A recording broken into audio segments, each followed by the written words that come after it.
Hello guys, welcome to study find. मैं हूं आपके साथ अमरजीत कुमार। दोस्तों, जैसा कि आप सभी लोग जानते हैं कि हम लोग जो है पिछले वीडियो में यानी कि कल वाले वीडियो में जो है प्रैक्टिस सेट नंबर 77 को देख लिए थे। आज हम लोग जो है प्रैक्टिस सेट नंबर 78 को देखने वाले हैं। इस वीडियो में हम लोग जो है कुल 50 क्वेश्चन को देखेंगे और साथ ही साथ मैं आप लोग को बता दूं कि शाम में जो लाइव टेस्ट लिया जाएगा वहाँ जो है क्वेश्चन आप लोग को जो है इसी वीडियो से पूछा जाएगा। तो आप लोग का होमवर्क ये है कि इस वीडियो में बताए गए कुल 50 क्वेश्चन को याद कर लेना है और जो है शाम 7 बजे आप लोग का जो है परफॉर्मेंस अच्छा होना चाहिए। ठीक है, तो आइए शुरू करते हैं आज का यह क्लास। क्वेश्चन नंबर पहला देखिएगा, इसमें कह रहा है एक पहिया जमीन पर एक समान स्थानांतरीय चाल से रोल करता है। पहिए पर अधिकतम रेखीय वेग वाला बिंदु है। तो दोस्तों मान के चलते हैं यह जो है कोई पहिया दिया हुआ है, ठीक है, और यह जो है दोस्तों जमीन के साथ जो है रोल कर रहा है, मतलब जो है घूम रहा है। ठीक है, तो इसमें आप लोग को कह रहा है कि अधिकतम रेखीय वेग वाला बिंदु कौन सा होगा। तो दोस्तों जमीन के साथ जो है संपर्क वाला बिंदु के पास जो है अधिकतम रेखीय वेग होगा। ठीक है, और दोस्तों सबसे कम जो है रेखीय वेग जो है वह उच्चतम बिंदु पे होगा। कहाँ पे होगा? उच्चतम बिंदु पे जो है यहाँ पे जो है सबसे कम रेखीय वेग होगा। ठीक है, और आपको मतलब इनकी कहा है कि अधिकतम रेखीय वेग वाला बिंदु कौन होगा, तो वह जो है होगा यानी कि पहिए का जमीन के साथ संपर्क वाला बिंदु के पास जो है सबसे अधिकतम रेखीय वाला वेग होगा। तो इसका आंसर ऑप्शन नंबर ए हो जाएगा। ठीक है, चलिए क्वेश्चन नंबर आगे देखिएगा। इसमें कह रहा है लेजर क्या होती है। तो दोस्तों सबसे पहले हम लोग जो है लेजर के बारे में जानते हैं। इसका फुल फॉर्म क्या होता है वह जो है देख लेते हैं। LASER लेजर, इसका जो फुल फॉर्म होता है दोस्तों वह होता है light amplification by stimulated emission of radiation. क्या होता है? Light amplification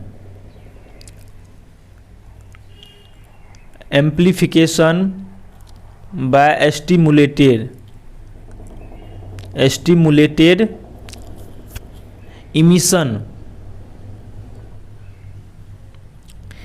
emission of radiation. Okay, इसका जो यह फुल फॉर्म होता है। ठीक है, और दोस्तों यह जो है होती है यह जो है एक वर्णीय कला संबंध प्रकाश का एक पुंज है। तो इसका आंसर ऑप्शन नंबर डी हो जाएगा। अब देखिए दोस्तों इसका जो है मतलब जो उपयोग किया जाता है वह जो है दोस्तों चिकित्सा क्षेत्र में किया जाता है, उद्योग में किया जाता है, युद्ध में किया जाता है इसका उपयोग लेजर किरणन का। ठीक है, तो इसका answer option number D correct answer हो जाएगा। इसमें कह रहा है एक वस्तु पृथ्वी से 1 मीटर की ऊंचाई से छोड़ा जाता है। यदि संगठीय हेतु प्रत्यावस्थान गुणांक यानी कि कोएफिशिएंट ऑफ इलास्टिसिटी गुणांक जो है 0.6 हो तो संगठीय के पश्चात गेंद कितना ऊंचाई तक उठेगा। दोस्तों क्वेश्चन में जो कहा गया उसको पहले समझिए। दोस्तों यहाँ पे कह रहा है कि 1 मीटर की ऊंचाई जो है कोई गेंद को नीचे की ओर जो है गिराया जाता है। ठीक है, मान के चलते हैं यहाँ से जो है गेंद को जो है ऊपर से जो है नीचे की ओर जो है गिराया गया। फिर कह रहा है गेंद जो है टकराने के बाद जो है वह कितना मीटर जो है ऊपर उठेगी। इसको हम लोग जो है मान लेते हैं H2 मान लेते हैं। ठीक है, और इसमें कह रहा है दोस्तों 1 मीटर ऊंचाई से जो है छोड़ा जाता है। तो H1 का जो है मान दिया हुआ है 1 मीटर दिया हुआ है, और इसमें जो है मतलब इनकी इलास्टिसिटी का मान दिया हुआ है, इनकी कोएफिशिएंट ऑफ इलास्टिसिटी को हम लोग जो है ई से डिनोट करते हैं। ई का मान दिया हुआ है 0.6 दिया हुआ है। ठीक है, अब देखिए दोस्तों इसमें हम लोग को जो है H2 का मान निकालना है। तो इसका जो फॉर्मूला होता है, क्या होता है फॉर्मूला? कोएफिशिएंट ऑफ इलास्टिसिटी का फॉर्मूला होता है E बराबर √ H2 बटे H1। क्या होता है फॉर्मूला? E बराबर होता है √ H2 बटे H1 होता है, यह होता है फॉर्मूला। अब देखिए दोस्तों इसमें हम लोग को जो है H2 का मान निकालना है। तो अब जो है आप लोग इसको जो है सॉल्व कर सकते हैं। ई का मान दिया हुआ है 0.6 दिया हुआ है, 0.6 बराबर √ H2 बटे 1, H1 का जो है मान 1 दिया हुआ है। ठीक है, तो दोस्तों हम लोग जब H2 का मान निकालेंगे तो इस साइड जो है रूट अंडर में है तो इस साइड जो है स्क्वायर में आ जाएगा, इनकी 0.6 का जो है स्क्वायर हो जाएगा। जब इसको हम लोग जो है सॉल्व करेंगे तो H2 का जो है मान आ जाएगा 0.36 मीटर। ठीक है, तो यह जो है इसका आंसर हो गया, इसका answer option number D correct answer हो जाएगा। ठीक है, चलिए क्वेश्चन नंबर आगे देखते हैं फटाफट। इसमें कह रहा है दोस्तों, यदि किसी गेंद को ऊर्ध्वाधर रूप से ऊपर फेंका जाए तो गुरुत्वीय त्वरण जो है होगी।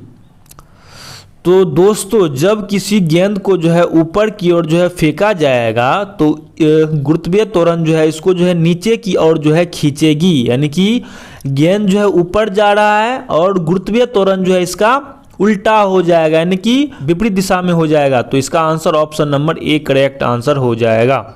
ठीक है दोस्तों, और दोस्तों इसमें जो है आप लोग को एक बात और जानकारी होना चाहिए कि गुरुत्वीय त्वरण जी बराबर जो है फॉर्मूला होता है वह होता है कैपिटल M बटे आर स्क्वायर। यह जो है इसका फॉर्मूला होता है दोस्तों, इस फॉर्मूला को जो है याद कर लीजिएगा। यहाँ पे हुआ इनकी जी हुआ दोस्तों गुरुत्वाकर्षण, M हुआ पृथ्वी का द्रव्यमान और आर स्क्वायर हुआ पृथ्वी की त्रिज्या हुआ। ठीक है, तो इसका answer option number A correct answer हो जाएगा। चलिए इसमें कह रहा दोस्तों, एक लड़के का भार 300 न्यूटन है, एक मकान की दूसरी मंजिल जिसकी ऊंचाई 7 मीटर है तक चढ़ने के बाद वह वापस नीचे आ जाता है तो वह जो है कितना कार्य करता है। दोस्तों मान के चलते हैं यह जो है कोई मकान दिया हुआ है, ठीक है, और इसकी जो है दोस्तों ऊंचाई दिया हुआ है 7 मीटर दिया हुआ है। एक जो है लड़का जो है दोस्तों वह जो है 7 मीटर जो है ऊपर इनकी चढ़ता है 7 मीटर, फिर वह जो है दोस्तों 7 मीटर जो है वह नीचे ही आ जाता है, यानी कि दोस्तों इसका जो है विस्थापन हो गया 0 हो गया, क्योंकि जो है दोस्तों जहाँ से वह चला था फिर जो है वहीं पे आ गया, तो इसका जो है विस्थापन हो गया 0। और हम लोग जानते हैं कि वर्क बराबर होता है बल गुना विस्थापन होता है। जब d का मान दिया हुआ है 0 तो इसका जो है कार्य भी जो है 0 ही होगा। तो इसका आंसर ऑप्शन नंबर सी हो जाएगा, शून्य कार्य किया है वह लड़का। ठीक है, चलिए क्वेश्चन नंबर 6 देखते हैं। इसमें कह रहा है किसी कोयले की खदान, समुद्र तल और पर्वत की चोटी पर किसी वस्तु का भार क्रमशः W1, W2 और W3 है तो कौन जो है कथन सही है। तो दोस्तों इसमें जो है कोयले की खदान में जो है किसी वस्तु का भार दिया हुआ है W1, समुद्र तल पर जो है किसी वस्तु का भार दिया हुआ है W2 और पर्वत की चोटी पर जो है किसी वस्तु का भार दिया हुआ है W3 दिया हुआ है। ठीक है, तो हम यानी कि मान लेते हैं दोस्तों यह जो है कोई पृथ्वी दिया हुआ है, ठीक है, और दोस्तों समुद्र तल जो है वह कहाँ होता है, वह जो है पृथ्वी पर ही होता है। तो यहाँ पर जो है किसी वस्तु का भार दिया हुआ है W2 दिया हुआ है, और अंदर यानी कि कोयले की खदान जो है वह धरती के अंदर ही होती है, वहाँ पर जो है किसी वस्तु का भार दिया हुआ है W1 दिया हुआ है। और दोस्तों पर्वत की चोटी यानी कि पृथ्वी के ऊपर रहता है पर्वत की चोटी, तो यहाँ जो है किसी वस्तु का भार दिया हुआ है W3 दिया हुआ है। तो हम लोग जानते हैं दोस्तों जब पृथ्वी के ऊपर की ओर बढ़ते हैं हम लोग तो वहाँ पर जो है जी का मान घटता है, यानी कि गुरुत्वीय त्वरण का जो है मान घटता है। जब भी गुरुत्वीय त्वरण का मान जो है घटेगा तो उस टाइम जो है भार भी घटेगा। ठीक है, तो हम लोग जब ऊपर जाते हैं तो उस टाइम भी जो है भार घटेगा, जब हम लोग जो है पृथ्वी के अंदर जाते हैं उस टाइम भी जो है भार घटेगा। सबसे ज़्यादा भार जो है दोस्तों वह जो है धरातल पर ही होता है, यानी कि समुद्र तल पर ही होता है। ठीक है, तो सबसे इसमें जो है बड़ा हो गया W2 हो गया बड़ा, ठीक है, और छोटा जो है W1 और W3 जो है वह छोटा है। W1 जो है छोटा है W2 से, और दोस्तों W2 जो है बड़ा है वह W3 से। ठीक है, तो इसका answer option number A correct answer हो जाएगा। ठीक है, चलिए क्वेश्चन नंबर आगे देखते हैं। इसमें कह रहा है दो सरल लोलक की आवृत्तियों का अनुपात 2:3 है तो उसके लंबाइयों का अनुपात क्या होगा। दोस्तों इसमें जो है आवृत्ति का अनुपात दिया हुआ है, यानी कि पहला यानी कि N1 अनुपात N2 का जो है मान दिया हुआ है 2:3 दिया हुआ है। ओके, और हम लोग जानते हैं कि पेंडुलम का जो है आवर्तकाल का फॉर्मूला होता है T बराबर होता है 2π√L/G होता है। यह जो है दोस्तों आवर्तकाल का फॉर्मूला होता है। ठीक है, और हम लोग यह भी जानते हैं कि आवर्तकाल बराबर होता है 1/आवृत्ति होता है। क्या होता है, आवर्तकाल बराबर होता है 1/आवृत्ति होता है। ठीक है, तो हम लोग जो है दोस्तों यहाँ पे जो है T के स्थान पे जो है 1/n को जो है पुट कर देंगे, क्योंकि यहाँ पे जो है आवृत्ति का जो है मान दिया हो, मतलब अनुपात दिया हो, इस कारण जो है दोस्तों हम लोग जो है यहाँ पे t के स्थान पे जो है आवृत्ति को जो है पुट करेंगे। तो आइए हम लोग जो है यहाँ पे पुट करते हैं। 1/n बराबर हो गया 2 पाई √L/g हो गया। ठीक है दोस्तों। अब देखिए दोस्तों हम लोग जो है पहला पेंडुलम के लिए जो है आवृत्ति का मान निकालते हैं। तो यानी कि पहला पेंडुलम के लिए जो है आवृत्ति का मान जो है वह हो जाएगा 1/n बराबर n1 मान लेते हैं दोस्तों।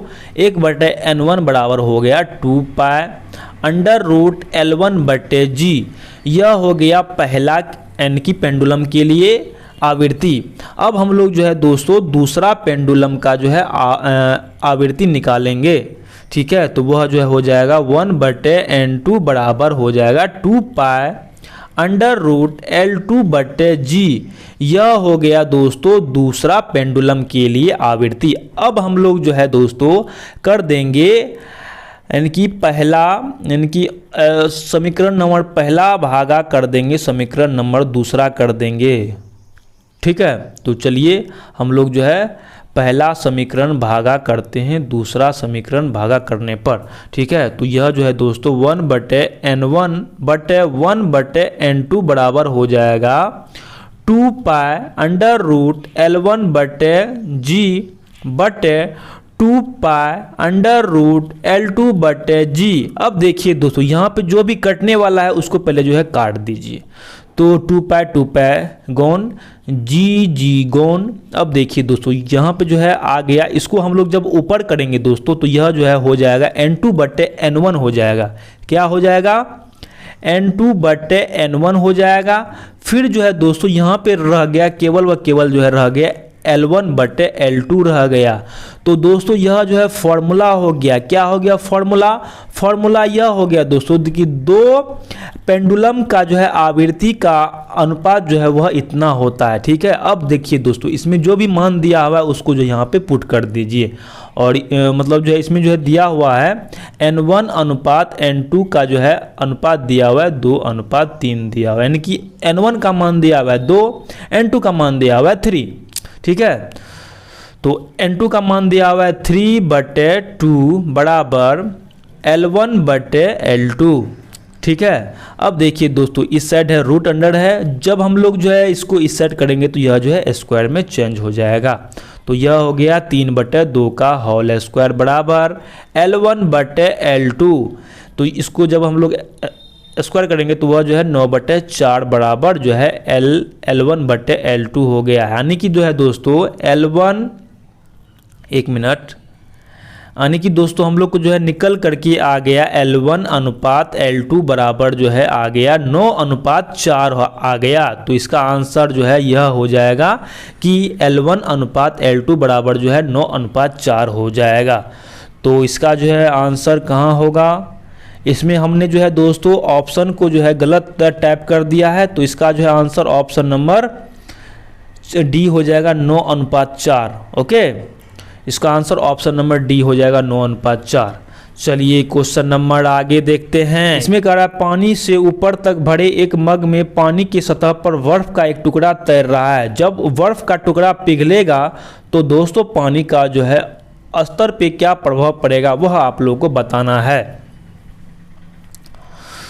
तो दोस्तों पानी के ऊपर अगर कोई बर्फ अगर तैर रहा है तो वह अगर जब पिघल जाएगा तो दोस्तों पानी के स्तर पर जो है कोई प्रभाव नहीं पड़ेगा। ठीक है दोस्तों, तो इसका आंसर ऑप्शन नंबर सी हो जाएगा, पानी का स्तर जो है अपरिवर्तित रहेगा। ठीक है, चलिए क्वेश्चन नंबर आगे देखते हैं। इसमें कह रहा है दोस्तों पुरातात्विक खोजों के काल निर्धारण के लिए निम्नलिखित में से किसका उपयोग किया जाता है? बहुत ही अच्छा क्वेश्चन है दोस्तों। तो दोस्तों पुरातात्विक खोजों के लिए या फिर जीवाश्मियों के काल के लिए, जीवाश्मियों के काल के निर्धारण के लिए हम लोग जो है कार्बन 14 का ही उपयोग करते हैं। तो इसका आंसर ऑप्शन नंबर ए हो जाएगा, कार्बन 14। और दोस्तों पृथ्वी की आयु का पता लगाने के लिए, पृथ्वी के आयु का जो है पता लगाने के लिए हम लोग जो है यूरेनियम डेटिंग का इस्तेमाल करते हैं। ठीक है, तो आप लोग को जो है यह भी ध्यान में रखना चाहिए। ठीक है, चलिए क्वेश्चन नंबर आगे देखते हैं। इसमें कह रहा है दोस्तों, अयस्कों के शोधन के लिए फैन प्लवन विधि में प्रयुक्त होने वाला तेल है, तो वह तेल का नाम है दोस्तों चीर का तेल। कौन सा तेल? तो चीर का तेल। तो इसका आंसर ऑप्शन नंबर सी हो जाएगा, चीर का तेल। चलिए इसमें कह रहा दोस्तों, बुझा हुआ चूना किसके निर्माण में प्रयुक्त किया जाता है? तो दोस्तों बुझा हुआ चूना का जो है उपयोग हम लोग जो है सीमेंट के लिए किया जाता है। तो इसका आंसर ऑप्शन नंबर ए हो जाएगा, सीमेंट। चलिए इसमें कह रहा दोस्तों, स्वादिष्ट भोजन देखकर मुंह में पानी आ जाता है, यह कैसे होता है? तो यह होता है दोस्तों स्नायु संबंधी प्रतिक्रिया के कारण। तो इसका आंसर ऑप्शन नंबर बी हो जाएगा, स्नायु संबंधी प्रतिक्रिया के कारण। दोस्तों स्नायु को हम लोग जो है तंत्रिका भी कहते हैं। तो यहाँ पे आप लोग को जो है ऐसा भी दिया जा सकता है कि तंत्रिका प्रतिक्रिया के कारण, ठीक है। तो दोनों जो है एक ही बात हुआ। तो इसका answer option number B correct answer हो जाएगा, ठीक है। चलिए इसमें कह रहा दोस्तों, नाड़ी का धड़कन पल्स बीट किससे मापी जाती है? दोस्तों यहाँ पे आप लोग को बोल रहा है नाड़ी, बोल रहा है ऐसे बोल रहा है नाड़ी। नाड़ी मतलब हुआ दोस्तों ढोंड़ी हुआ, और एक होता है नाड़ी ऐसे होता है। तो यह हुआ औरत हुआ, क्या हुआ? औरत हुआ। दोनों में जो है काफ़ी फर्क है, ठीक है। तो दोस्तों वह जो है मापी जाती है धमनी के द्वारा, जो है यह मापी जाती है। तो इसका answer option number D correct answer हो जाएगा, धमनी, ठीक है। चलिए क्वेश्चन नंबर 14 की तरफ हम लोग जो है बढ़ गए हैं। इसमें कह रहा है, कोशिका विभाजन को प्रेरित करने वाला पादप हार्मोन का नाम क्या है? तो दोस्तों उस हार्मोन का नाम है काइनिन हार्मोन। क्या नाम है दोस्तों? Kinin hormone. तो इसका answer option number C correct answer हो जाएगा, काइनिन। चलिए इसमें कह रहा दोस्तों, तर्करूप जड़ें किसमें पाई जाती है? तो दोस्तों तर्करूप जड़ें जो है वह मूली में पाई जाती है, ठीक है। मूली में जो है दोस्तों तर्करूप जो है जड़ें पाई जाती है मूली में। इसका answer option number A correct answer हो जाएगा। दोस्तों गाजर में जो है शंक्वाकार जो है जड़ें पाई जाती है, ठीक है। चुकंदर हुआ, सलजम हुआ दोस्तों, सलजम में जो है दोस्तों इसमें जो है पाई जाती है कुंभी रूप जो है जड़ें पाई जाती है, ठीक है। तो आप लोग को जो है यह भी ध्यान में रखना चाहिए। तो इसका answer option number A correct answer हो जाएगा, मूली। इसमें कह रहा है दोस्तों, अर्धसूत्री विभाजन कहाँ होता है? तो दोस्तों अर्धसूत्री विभाजन जो है हमेशा द्विगुणित कोशिका में होता है। कहाँ पे होता है? द्विगुणित कोशिका में होता है अर्धसूत्री विभाजन, ठीक है। चलिए क्वेश्चन नंबर आगे देखते हैं। इसमें कह रहा दोस्तों, विश्व में गोरैया की घटती संख्या के प्रति लोगों का ध्यान आकर्षित करने के उद्देश्य से डैश को विश्व गोरैया दिवस के रूप में मनाया जाता है। तो दोस्तों 20 मार्च को जो है विश्व गोरैया के दिवस के रूप में मनाया जाता है। तो इसका आंसर ऑप्शन नंबर ए हो जाएगा, 20 मार्च। दोस्तों 22 मार्च को हम लोग जानते हैं कि बिहार दिवस के रूप में मनाया जाता है, ठीक है। 24 मार्च को जो है दोस्तों हम लोग जो है विश्व क्षय रोग दिवस के रूप में मनाते हैं, विश्व क्षय रोग दिवस के रूप में मनाते हैं।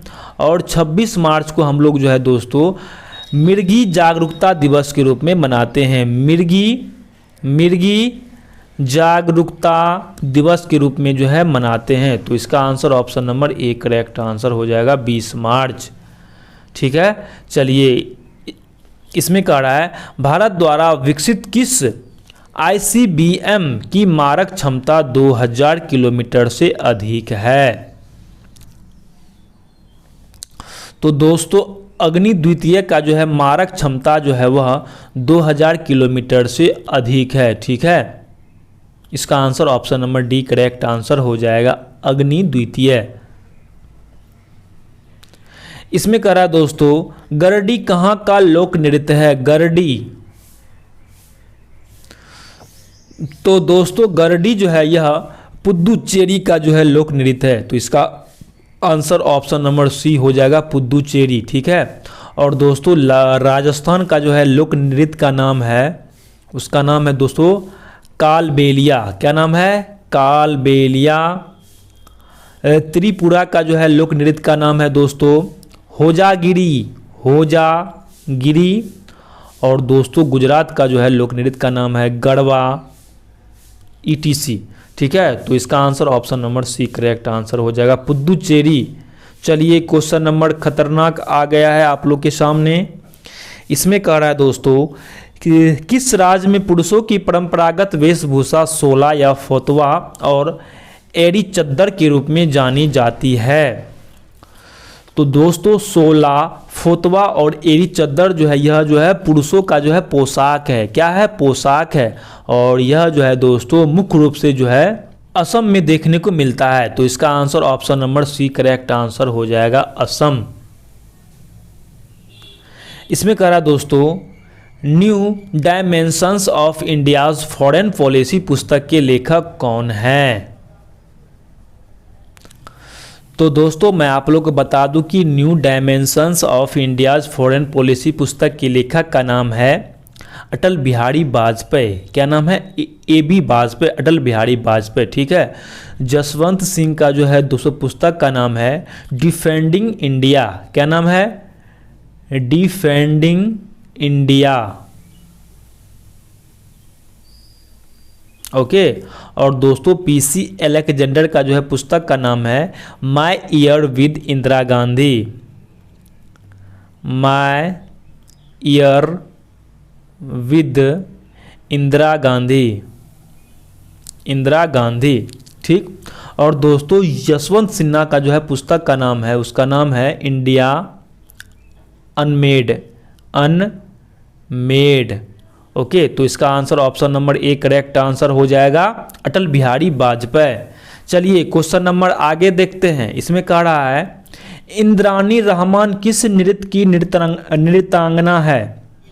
तो दोस्तों इंद्रानी रहमान जो है यह ओडिसी का जो है नृत्यांगना है। तो इसका आंसर ऑप्शन नंबर सी हो जाएगा, ओडिसी। ठीक है दोस्तों। भारतनाट्यम का जो है दोस्तों नृत्यांगना का नाम है, उसका नाम है यामिनी कृष्णमूर्ति। क्या नाम है? यामिनी कृष्णमूर्ति। और कुचिपुड़ी का जो है दोस्तों नृत्यांगना का नाम है राधा रेड्डी, राधा रेड्डी। और कथकली का जो है नृत्यांगना का नाम है, उसका नाम है दोस्तों उदय शंकर, उदय शंकर ETC है। ठीक है। तो इसका जो आंसर ऑप्शन नंबर सी हो जाएगा, ODC। इसमें कह रहा है दोस्तों राष्ट्रीय प्रतिरक्षा विज्ञान संस्थान कहाँ स्थित है? तो दोस्तों राष्ट्रीय प्रतिरक्षा विज्ञान संस्थान जो है वह नई दिल्ली में स्थित है। कहाँ पे है दोस्तों? नई दिल्ली में। इसका answer option number B correct answer हो जाएगा। अब देखिए दोस्तों इसमें जो है कुछ मुख्य संस्थान के बारे में थोड़ा जान लीजिए दोस्तों कि भारतीय विश्व विज्ञान अनुसंधान संस्थान का जो है मुख्यालय वह कहाँ पड़ता है? लखनऊ में पड़ता है। हमने क्या बोला? भारतीय विश्व विज्ञान अनुसंधान संस्थान का जो है मुख्यालय पड़ता है लखनऊ में पड़ता है। और दोस्तों मैसूर में जो है दोस्तों मुख्यालय है, उसका नाम है केंद्रीय प्रौद्योगिकी, केंद्रीय खाद्य प्रौद्योगिकी संस्थान का जो है मुख्यालय वह मैसूर में पड़ता है। ठीक है। और कोलकाता में जो है दोस्तों, कोलकाता में जो है भारतीय सांख्यिकी संस्थान का मुख्यालय है। भारतीय सांख्यिकी संस्थान का जो है मुख्यालय वह कोलकाता में पड़ता है। तो आप लोग को जो है इतना बात इसमें जो है जानकारी होना चाहिए। तो इसका answer option number B correct answer हो जाएगा। चलिए इसमें करा दोस्तों अंतर्राष्ट्रीय परमाणु ऊर्जा एजेंसी का मुख्यालय कहाँ है?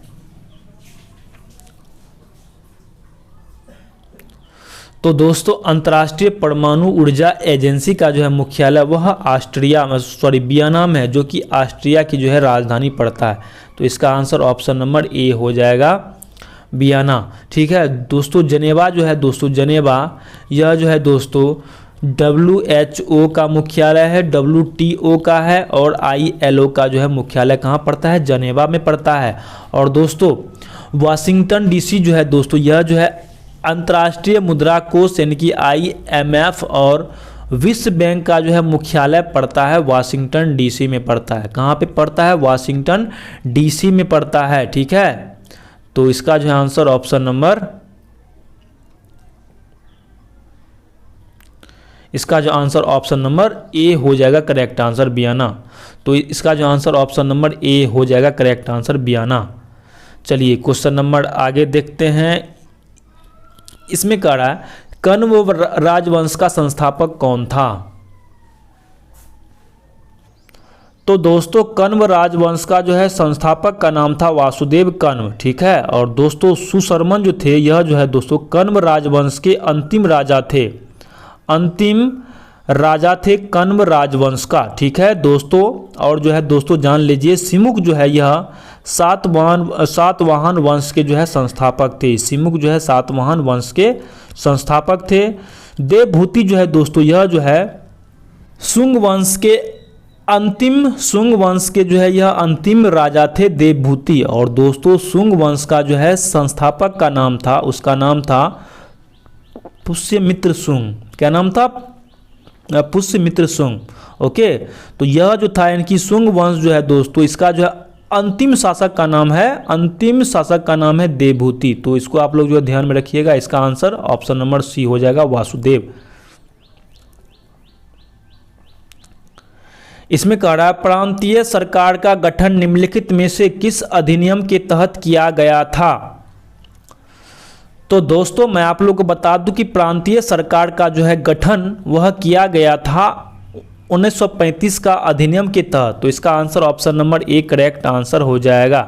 इसमें कह रहा है दोस्तों मोपला विद्रोह कहाँ हुआ था?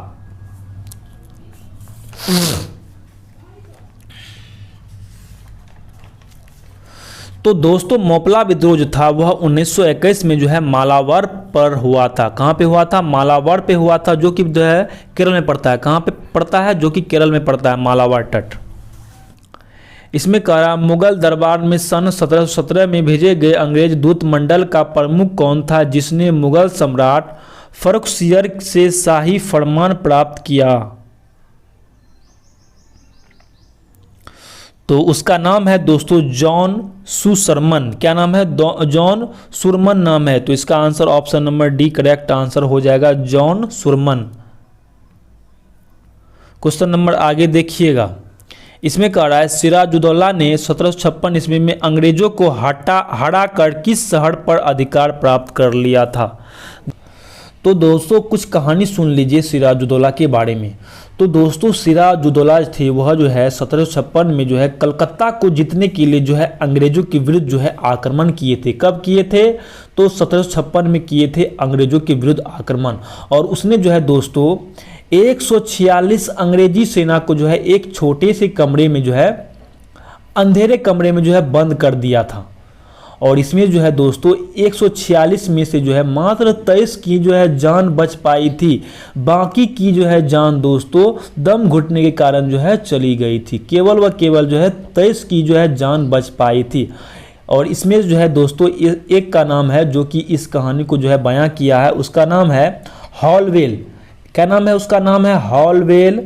और उसने जो है दोस्तों इस कहानी मतलब जो है इस घटना के बारे में बताया। और इसने जो है दोस्तों इस घटना को जो है ब्लैक होल की घटना की संज्ञा दी थी। कौन दिया था? हॉलवेल जो है इस घटना को ब्लैक होल की घटना की संज्ञा दी थी।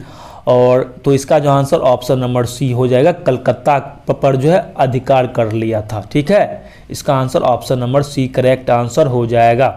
इसमें कह रहा प्रथम विश्व युद्ध में यू बोट पनडुब्बियों का व्यवहार किस राष्ट्र ने किया? वह किया था जर्मनी किया था। कौन किया था? जर्मनी ने किया था। Option number B correct answer. इसमें कह रहा है भारतीय समाचार पत्रों के मुक्तिदाता के रूप में कौन गवर्नर जनरल विख्यात है? तो दोस्तों सबसे पहले हम लोग यह जानते हैं कि भारत में जो है समाचार पत्र के जन्मदाता किसे माना जाता है? भारत में समाचार पत्र के जन्मदाता जो है वह माना जाता है जेके हिक्की को। किसको? जेके हिकी को जो है भारत में जो है समाचार पत्र के जन्मदाता माना जाता है और इसने जो है दोस्तों बंगाल गजट समाचार पत्र का जो है संपादक किया था।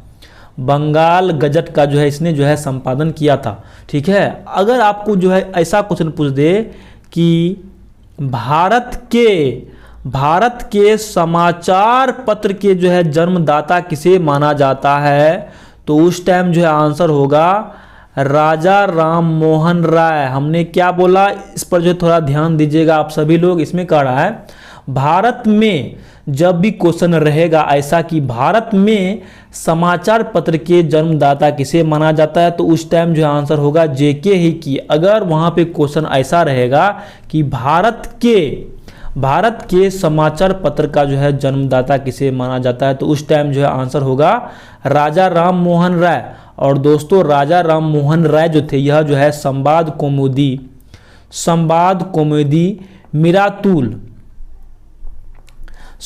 कौमुदी मीरातुल आदि जो है समाचार पत्र के यह जो है संपादक थे। कौन, तो राजा राम मोहन राय। अब आइए क्वेश्चन की तरफ। क्वेश्चन में कह रहा है भारतीय समाचार पत्र के मुक्तिदाता के रूप में जो है किसे जाना जाता है, तो वह जो है जाना जाता है लॉर्ड मेटकाफ को। ठीक है, तो इसका answer option number D correct answer हो जाएगा, लॉर्ड मेटकाफ। चलिए क्वेश्चन नंबर आगे देखिएगा। इसमें कह रहा है संवाद कौमुदी का प्रकाशन किस भाषा में हुआ था। बहुत ही खतरनाक क्वेश्चन है। तो अभी हमने आप लोग को जो है बताया था कि संवाद कौमुदी हुआ या फिर मीरातुल हुआ, इसका जो है संपादक का नाम है राजा राम मोहन राय। क्या नाम है, राजा राम मोहन राय है।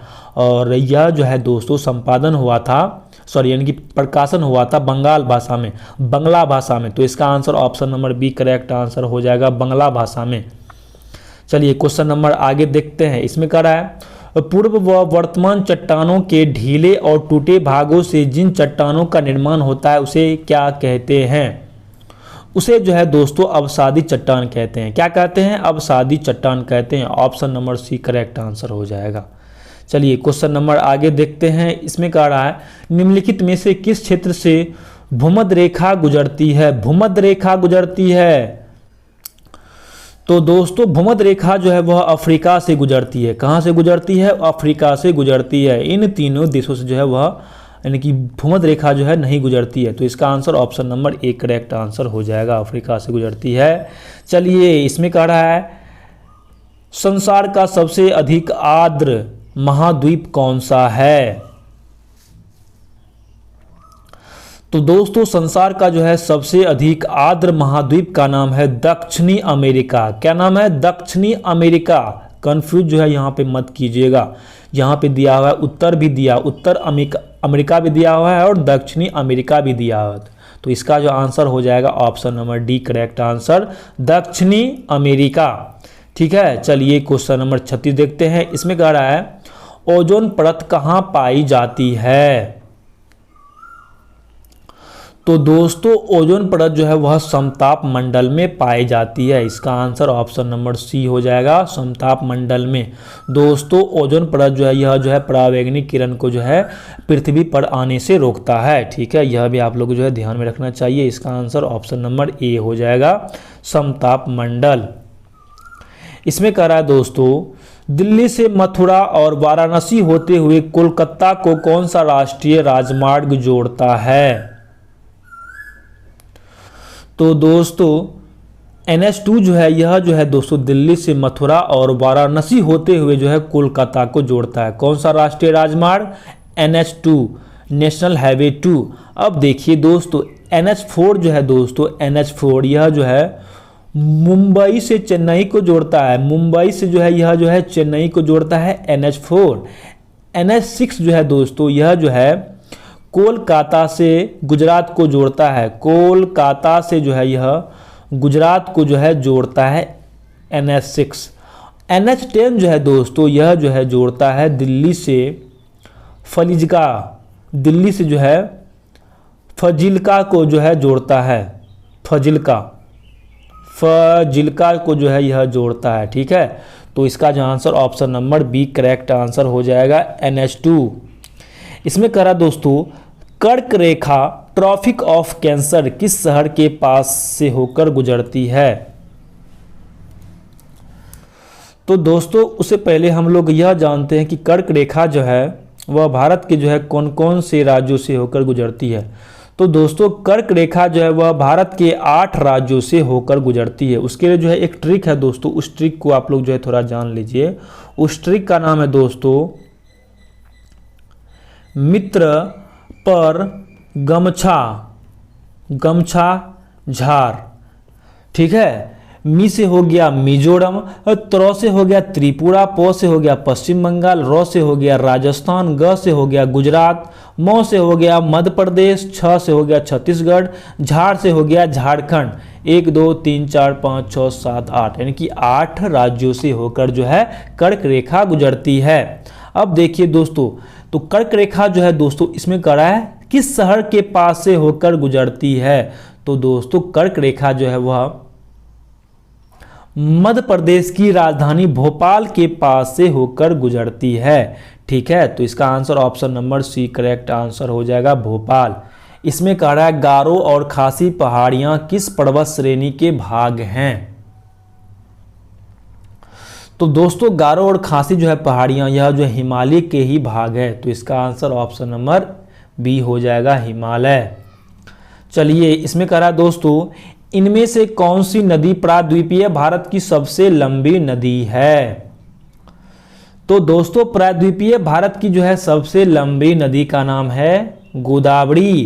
क्या नाम है? गोदावरी। जो यह जो है प्रायद्वीपीय भारत की जो है सबसे लंबी नदी का नाम है गोदावरी। दोस्तों गोदावरी को हम लोग जो है दक्षिण भारत का जो है गंगा के नाम से भी जाना जाता है। तो यह भी आप लोग जो है ध्यान में रखिएगा कि गोदावरी को जो है दक्षिण भारत का जो है गंगा के नाम से भी जाना जाता है। ठीक है, चलिए क्वेश्चन नंबर आगे देखते हैं फटाफट। इसमें कह रहा है दोस्तों भारतीय संविधान के किस भाग में मूल कर्तव्य निर्धारित किए गए हैं?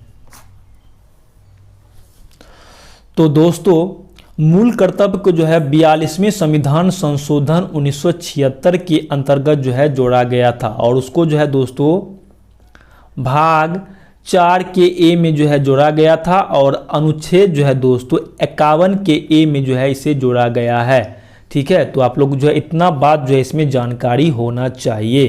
तो इसका जो आंसर ऑप्शन नंबर ए हो जाएगा, 4 के ए में जोड़ा गया था। अब देखिए दोस्तों भाग 3 में जो है क्या कहा गया है?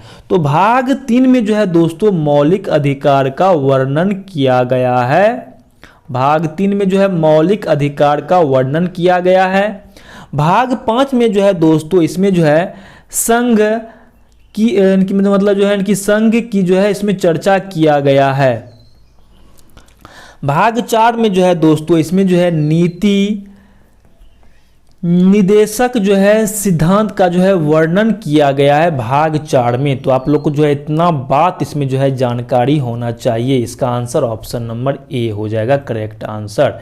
इसमें कह रहा है दोस्तों निम्नलिखित में से किस अनुच्छेद के अनुसार भारतीय संविधान अंतरराज्य परिषद के संबंध में प्रावधान करता है? इसका जो है करेक्ट आंसर हो जाएगा अनुच्छेद 263 के अनुसार। Option number B correct answer हो जाएगा। चलिए क्वेश्चन नंबर आगे देखते हैं। इसमें कह रहा है राज्य पुनर्गठन आयोग का गठन किस वर्ष में की गई थी? तो दोस्तों राज्य पुनर्गठन आयोग का जो है स्थापना किया गया था 1953 ईस्वी में। कब किया गया था? 1953 ईस्वी में। दोस्तों इसमें जो है एक मतलब इनकी बात को आप लोग को जो है जानकारी होना चाहिए कि भाषा के आधार पर जो है सर्वप्रथम आंध्र प्रदेश राज्य का जो है गठन हुआ था। हमने क्या बोला कि इनकी भाषा के आधार पर जो है दोस्तों भाषा के आधार पर जो है सर्वप्रथम जो है दोस्तों 1 अक्टूबर 1953 ईस्वी को जो है आंध्र प्रदेश को जो है राज्य का जो है गठन किया गया था। तो आप लोग को जो है इसमें यह भी जानकारी होना चाहिए। तो इसका आंसर ऑप्शन नंबर ए हो जाएगा 1953 ईस्वी में। चलिए क्वेश्चन नंबर आगे देखते हैं फटाफट। इसमें कह रहा है दोस्तों संविधान का कौन सा संशोधन राजनीतिक दल बदल से संबंधित है?